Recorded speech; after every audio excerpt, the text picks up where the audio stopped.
Live Reports!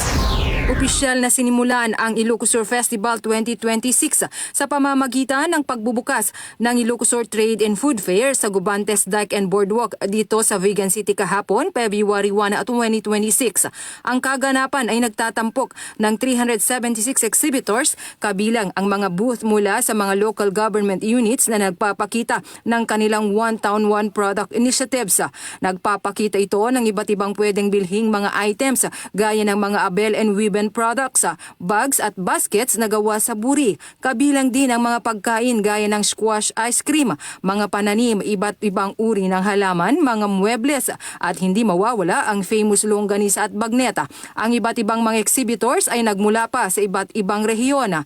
Pinangunahan ni Governor Jeremiah Singson ang ribbon cutting ceremony kasama ang mga opisyalis ng probinsya at nagsagawa ng booth tour kasama si Assistant Secretary Grace Baluyan ng Department of Trade and Industry na nagsilbing pangunahing pandangal at tagapagsalita. Be part of this annual event, no, of Ilocosur. So, as usual, napakaraming MSMEs nakakatuwa from all over the country, no, kasi isang magandang market yung Ilocosur.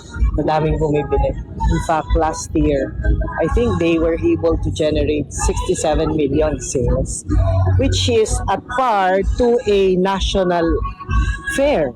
No? So parang provincial fair lang to, pero ang daming gustong magbenta at ang daming nabebenta. So magandang platform to na makilala yung mga produkto ng mga hindi lang taga Ilocosur, no, kundi sa ibang probinsya din kasi dumadayo sila.